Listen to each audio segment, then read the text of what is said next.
Sip and Talk Podcast. Sip and Talk Podcast. Sip and Talk Podcast. Starting soon.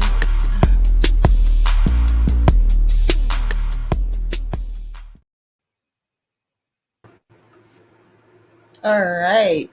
Thank you guys for tuning in. I am your host, Ms.Londa. I have a good show for you this evening. I have joining me a special guest, Jack, to the platform. Hello there. All Thank you right. for having me. You're welcome. So, Jack is here today. We're going to be discussing um, his postnatal depression and the importance of health in men. We're also going to be discussing, and so Jack, I wasn't for sure. I was a little confused. Are we talking about three men in your life or you yourself? So it's me myself who suffered from postnatal depression and depression in general for quite a few years, and so I do a podcast as well called Loose Dads, based over in the UK, but we've got quite a lot of American listeners, and there's a few of us on that who have struggled with mental health, and we talk about that quite a lot.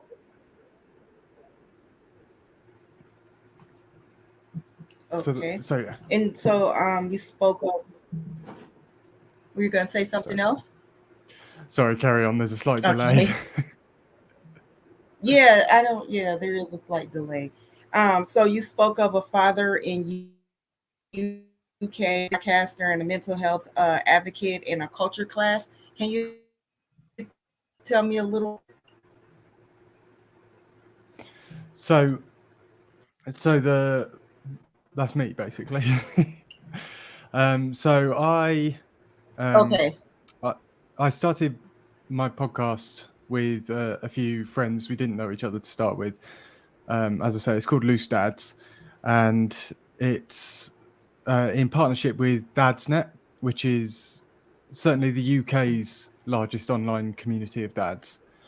But I know there's a whole ton of American, Australian dads from all around the world. It's a place they can come together and talk about stuff, and um, that might be recommendations on what film to watch, what shows to stream, all the way through to what to do in situations of mental health and situations of crisis.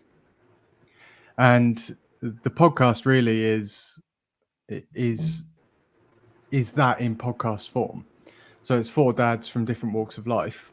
Um, you've got a South African dad who emigrated to the UK. You've got Jim, who's a northern dad.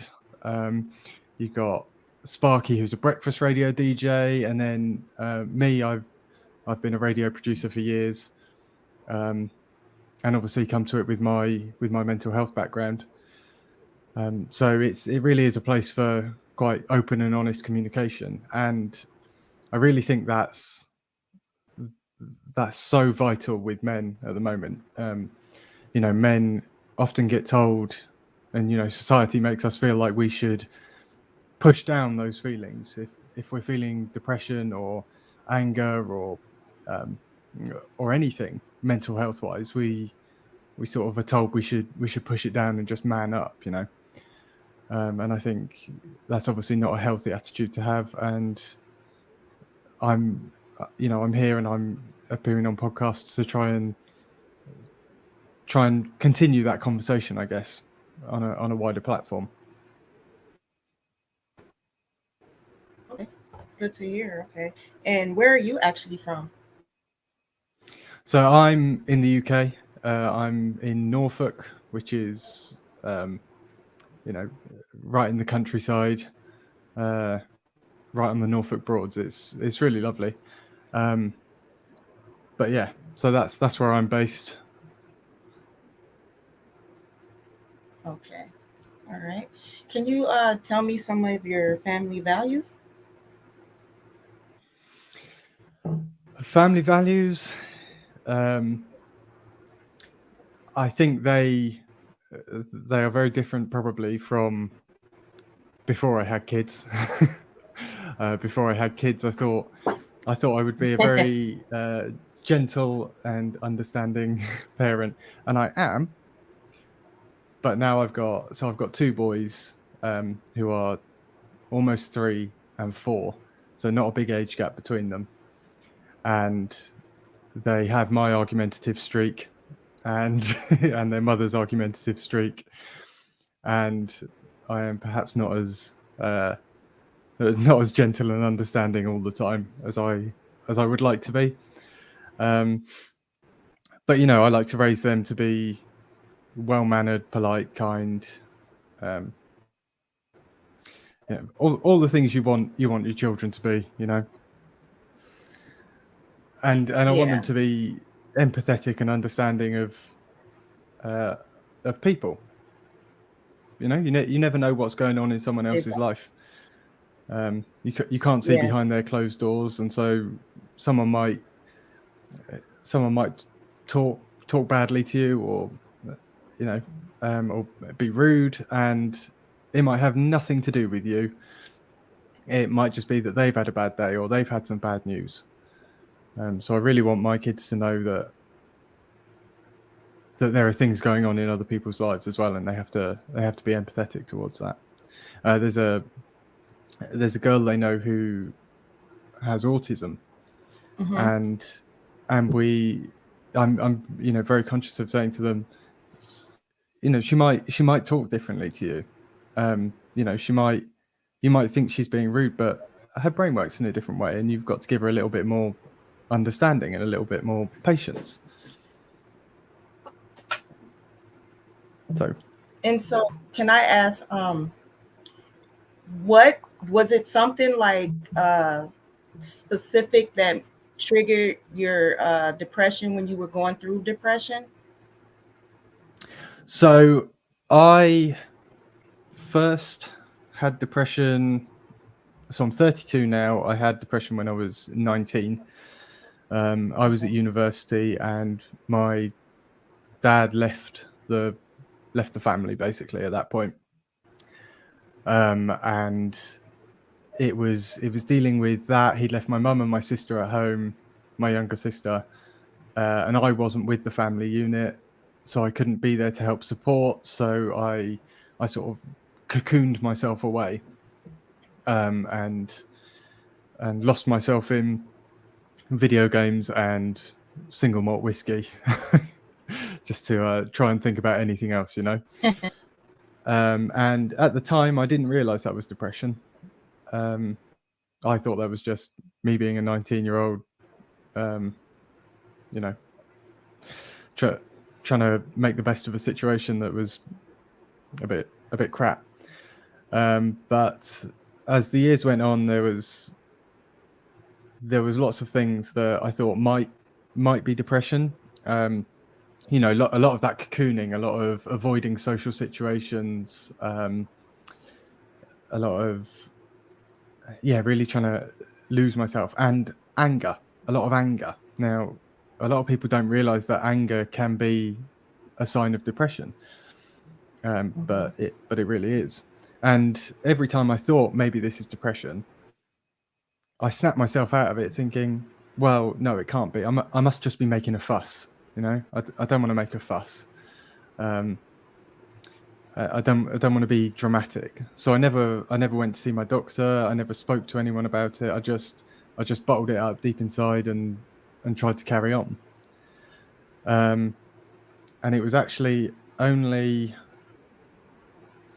it, when I had my second child. So my first child was um, bottle fed, and so I could help out with that quite a lot. And me and him really bonded, really closely. When my second child was born, he was exclusively breastfed, and obviously I couldn't help out with that.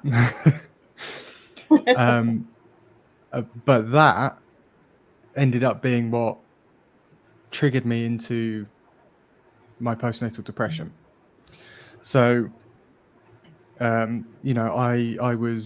really struggled to bond with my youngest, which feels horrible to say now. You know, he's almost 3 and he's my little best mate.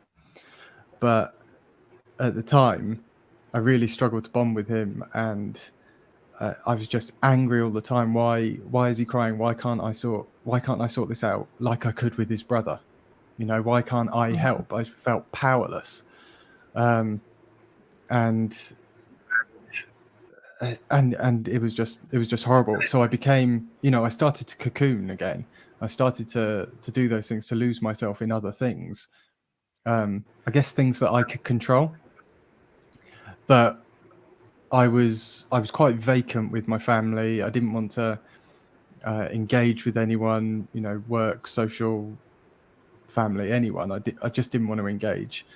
I didn't want to go out. I didn't want to do things, and I was getting really, really angry at the smallest things, and I couldn't figure out why, and my wife couldn't figure out why. Um, and I asked for help. I asked for so obviously we've got the NHS here, and I asked the NHS for help with counselling, you know, with talking therapy. And because I wasn't a danger to myself, because I wasn't suicidal, it wasn't a priority. Because I wasn't a danger to myself or to my family, it wasn't a priority. And so there was no help. You know, it's a huge step as a man who's pushed down his mental health issues for his entire life, to then take the step of asking for help and saying there's something wrong and I can't fix it, and then you're told, well, yeah, basically, you know, just get on with it, um, which is completely the wrong thing. So I then shut down probably for another year after that, before seeking help privately, and going to see a counsellor. And suddenly, when I started talking through that stuff, my counsellor, my therapist would say, like, yeah, like that's perfectly valid to feel like that, and yes, that is depression. You're not making a fuss.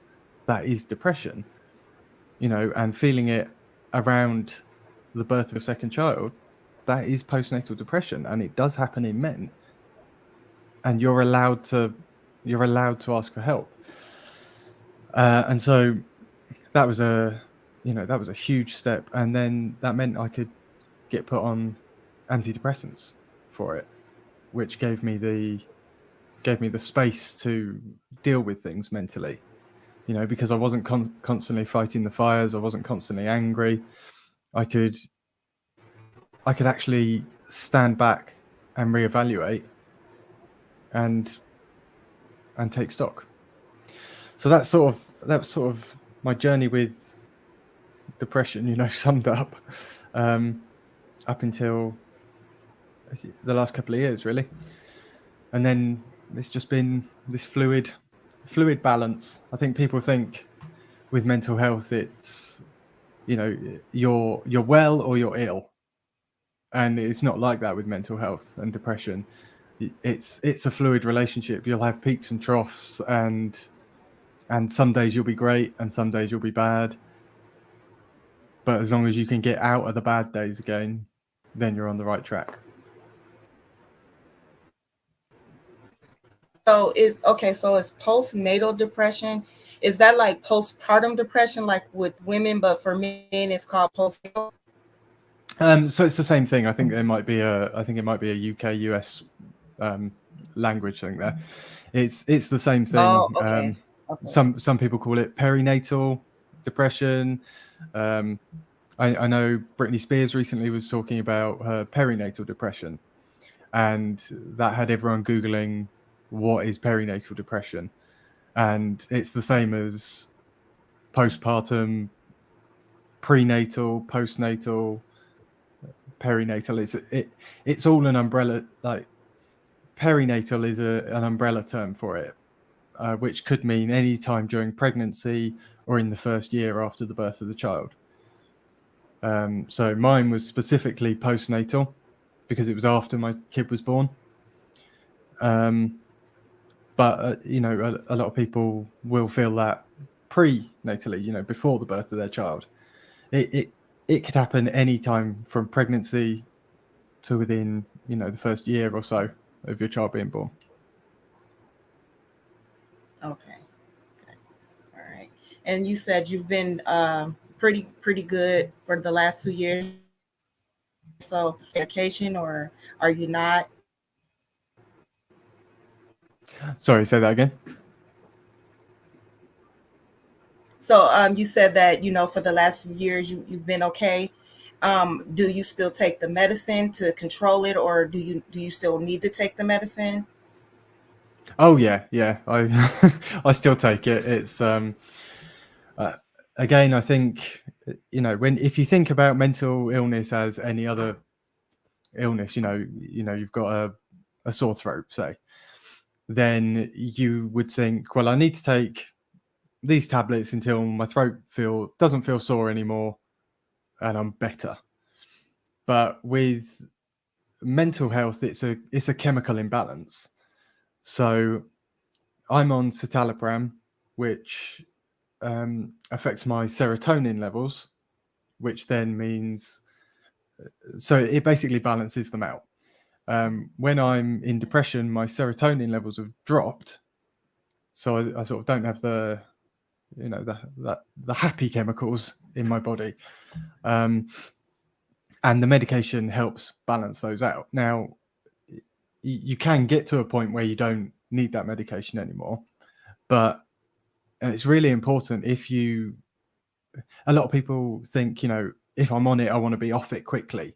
I want my sore throat to get better quickly, but Mm-hmm. it's not quite like that. If you need to take these drugs for a prolonged period of time, there's no shame in that. There's no harm in that.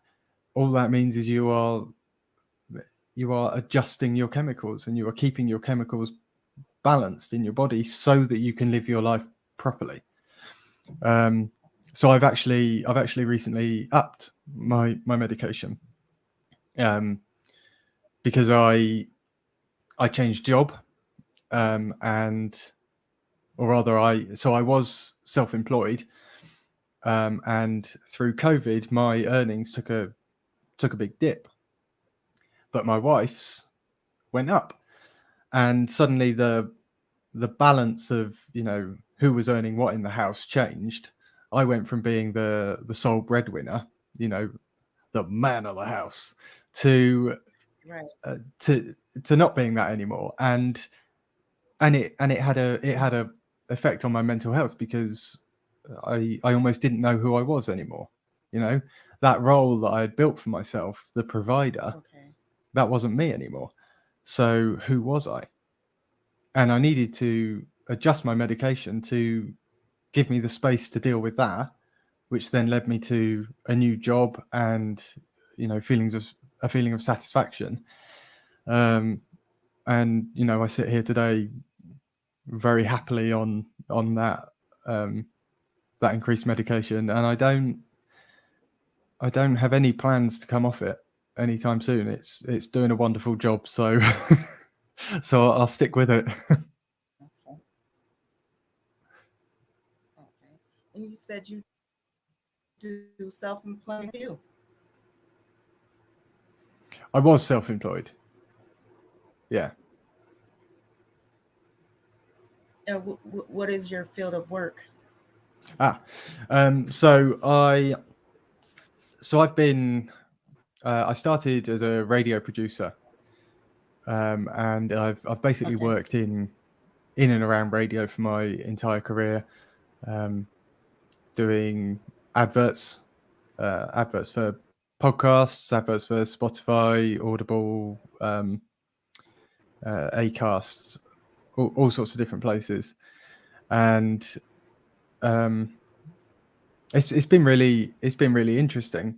But for a long time, I was on the commercial side of it a lot more, and I wanted to get back to doing, the content and doing the things that make people forget about, either make people forget about their rent for 5 minutes, or make them feel heard and seen, and that's what I'm doing now. I do this podcast for Dadsnet, and I do a lot of work with Dadsnet now, and I feel like I'm making a difference. I feel like I'm helping people. Got it. Okay. And so I have a question from someone in the audience. They ask, does that come back on you sometimes, and how do you know when it's trying to affect you? So I guess this is about the medication, um, and You, and is that right?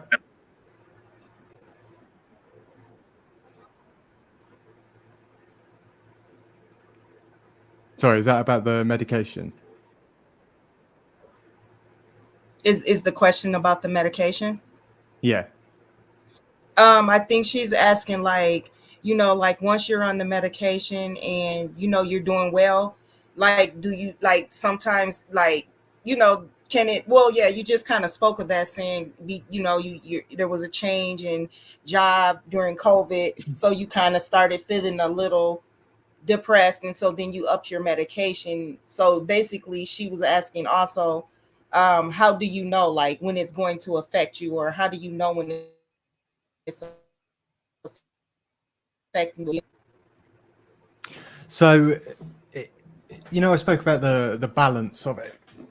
That's that's really how you know when it's affecting you, because a lot of people describe depression as a fog, and when you start taking the medication, that fog lifts, um, and you can suddenly see your situation more clearly. That's how a lot of people describe it. Um, for me, it was, I said anger was a big part of my depression. For me, I as soon as I started taking it, this is going to sound weird, but I can describe it better in facial expressions. So when I started taking it, I felt my face physically over a week or so go from this to this. I just felt, I constantly was, this hooded brow, because I was just constantly annoyed at things. And then I just felt it gradually, that weight lift off it. And so some people describe it as a fog, but for me, it was a weight. I didn't have to deal with the crushing weight of being angry all the time. And I physically felt it affect me like that. For some people it takes longer, and you might need to do a bit of trial and error with your doses, in conjunction with your doctor, obviously, to get the right balance, or maybe it's the right drug. There's a lot of different aspects there, but um my Yeah. main point is, don't be afraid to ask for that help, because for me Yes. it made a massive difference. All right. And then she also asked, so will you be on the medication for the rest of your life? And she also asked, do you play the guitar? Question two first. Yes. What gave it away? She Guitar is sees that she my said she sees the guitar. yeah. Guitar is my passion, I guess, outside of podcasting and content. Guitar. I've played guitar since I was a kid, and I now have. I don't know. I could give you a little bit of a. So I got one up there. Got some more around there. Some Oh, over you there. have a lot of them. A couple over there. Yeah. Okay. I I Okay. I play guitar. I build guitars. I collect guitars. I trade guitars. I buy. I sell. It becomes a bit of an obsession in itself. um, but as for Okay. being on the So have you ever medication, performed or anything? oh yes, yeah, I used to perform quite a lot. Um, being in radio, I Okay. knew all the tricks to record it and try and make it sound good. So I used to I used to record a lot as well. I used to play in a punk band. I was the front man of a punk band for a long time. Um, yeah, it's all good fun. But since having kids, I podcast, I coach a basketball team, um, and then I have work, and there's just sort of no time for playing in bands now. But one day, maybe. Okay. Okay. Okay. So I'll Um, let you answer the other question, and then there's another question. okay, okay. So as for being on medication uh, for my entire life, I don't know. Um, if I am, then so be it. It's it. I don't see it as a problem being on it. I don't see it as there being something wrong, so I have to be on medication. If that makes sense, it's that is doing what it Yeah. needs to No, there's do. nothing wrong. That's it's doing what it needs to do, and if I if I come off it, it might not be the right time. At some point, I might decide, Okay. that I don't need to anymore. But for now, I'm on it for the long term, and I'm okay with that. Okay. And so then the other question was, does the music help you? You know how sometimes we have a passion for something, and when we're going through things, that's probably like the only thing that can really like ease our minds at times. Definitely, definitely. I can get quite lost in sitting down, and when the kids are in bed, I can plug my headphones into my amp and just sit there and noodle away on the guitar for a couple of hours, and it's you're not thinking about the stresses of your day. It's just you and your guitar, and you're writing a bit of music, or you're playing, and you're just exploring sounds you can make with the guitar, and it's definitely an escape. But what I quite like about it is that it's not addictive like some of my other escapes have been.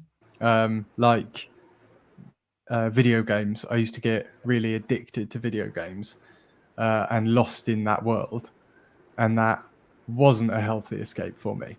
But playing guitar is constructive. Okay. I'm practicing, I'm getting Yeah. better, I'm writing songs. It's a healthy release, it's a healthy escape.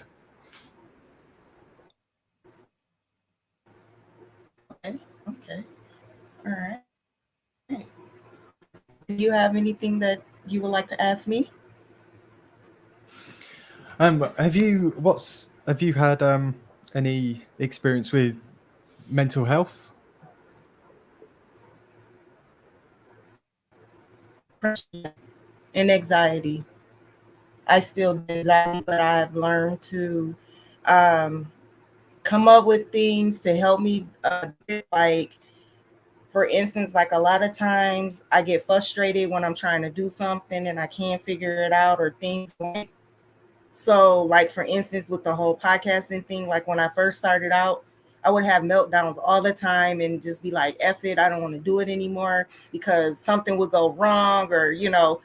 So I started learning to try to like, create things for me, plan it out ahead of time with certain things and have a backup plan. Like for instance, if I scheduled a guest, then I always try to make sure that I have a backup plan in case that guest cancels. You know what I mean? Versus just getting upset and having a meltdown. So yeah, I've dealt with depression, and I still right now today deal with high anxiety. And what do you think the attitude is like in the States? Because I mean, the difference between the UK and As the far as like, States, yeah. As as far far as as depression and altogether. yeah, as mental health and the approach to asking for help, specifically in men. I don't know how. how you see that is, do men do men ask for help? No, especially in the black community, because that's just kind of like something in the black community that's kind of like a no-no, sort of say. They don't believe in talking to therapists. They believe in keeping your personal business to yourself, and just taking medicine. They you sometimes too, like you were saying earlier, when it comes to men, that suck it up, you're okay, get over it type of so yeah. Me personally, I talked to a therapist today, right now today. I have a psychiatrist that I talk to, and it actually helped me, actually.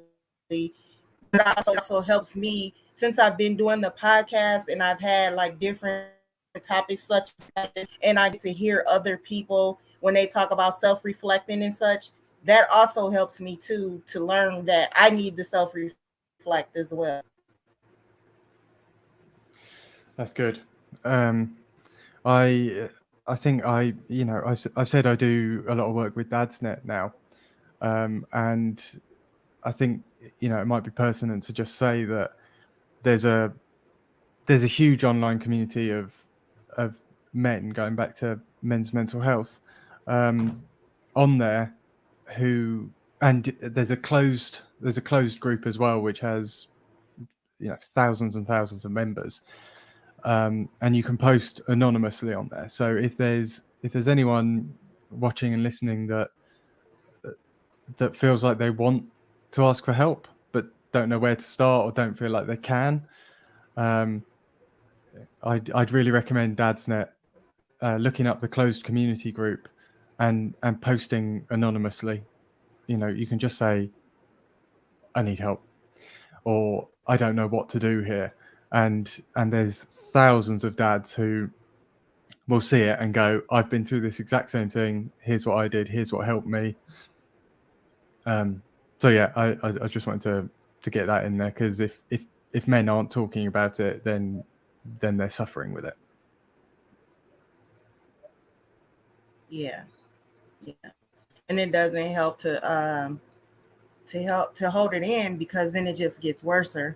You have to, you know let it out some type of way, and you don't want to let it out in the wrong way. Yeah, you know exactly. Yeah.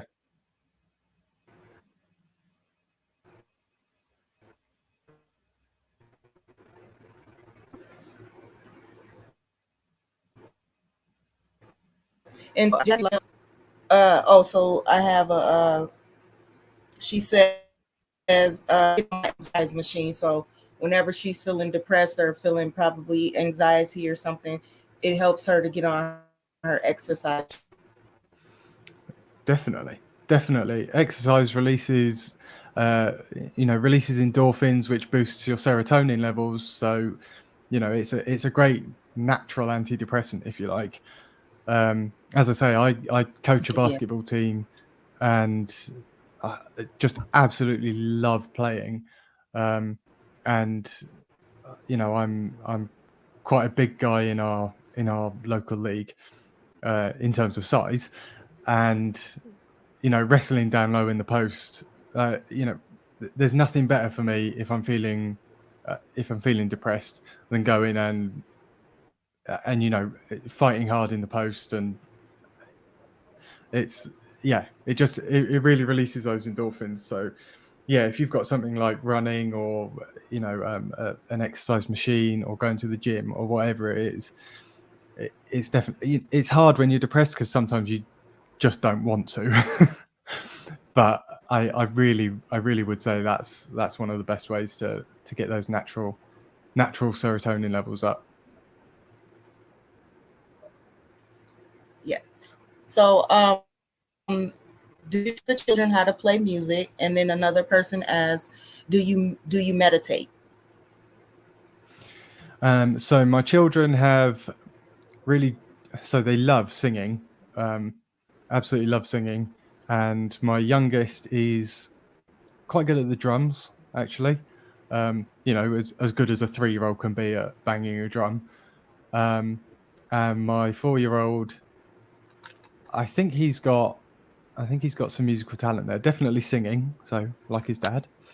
And he picked up a harmonica randomly the other day and just started blowing something actually quite tuneful through it. He's also started learning guitar now. He asked me to teach him a few chords the other day, um, so I've done that. And then he came in today and he said, "Daddy, are you playing an A chord?" I said, well, "No, but well remembered." All right. I wish I would have knew that you play guitar. I would have asked you to play something for us today. Oh, it's a whole setup. And then the other question, sorry, was about meditation, wasn't it?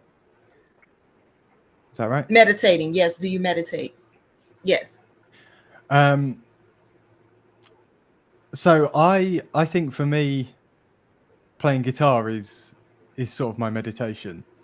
When I switch off and I almost shut my eyes and get lost in that moment, and that is, I think, the closest I come to meditation, because it is shutting my brain off. It is, you're thinking about playing the guitar, but you're not.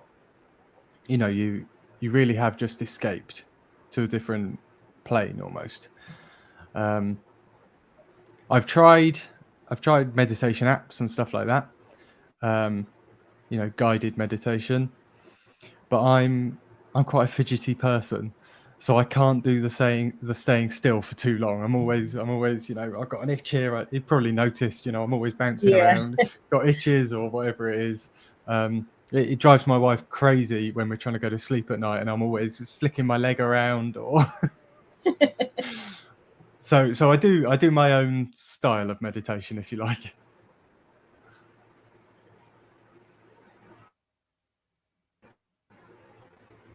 All right. All right. Well, I would like to thank you for joining this evening. Can you tell us how we can find your podcast and kind of tell the audience what your podcast is and how they can find it? Yeah. Thank you so much for having me on. I've really enjoyed this. Um, my podcast is called Loose Dads, and you can find it wherever you get your podcasts. It's a bunch of dads. It's almost, I guess, the best way to describe it is it's like being at the pub with your mates, um, providing your mates are all dads as well. We talk about what's happened in our family lives. We talk about the news and how that affects us as parents and our children. Um, we answer big questions from the Dadsnet community. Some of them might be anonymous, some of them might be from people we know, but we always try and answer some questions from dads as well. And that'll be quite often where we end up talking about mental health and and other things. But it's also quite irreverent, and yeah, it's like being at the pub with your mates. So that's Loose Dads, wherever you get your podcasts, Apple, Spotify, wherever. Okay, so audio. Yes, yeah, it is audio, but we do little video clips as well. So you could also find us Okay. um, on Facebook at Loose Dads Podcast. And we've got our own little Facebook group there where we post teaser videos, and all the hosts interact with the community there as well. It's a nice little group. Okay. All right. Well, thank you, Jack. I appreciated you joining in today. It was a delight to have you. Maybe we'll have you come back in because I have these topics quite often. And it would be nice for you to, kind of talk to some more of the men and make more awareness on how important it is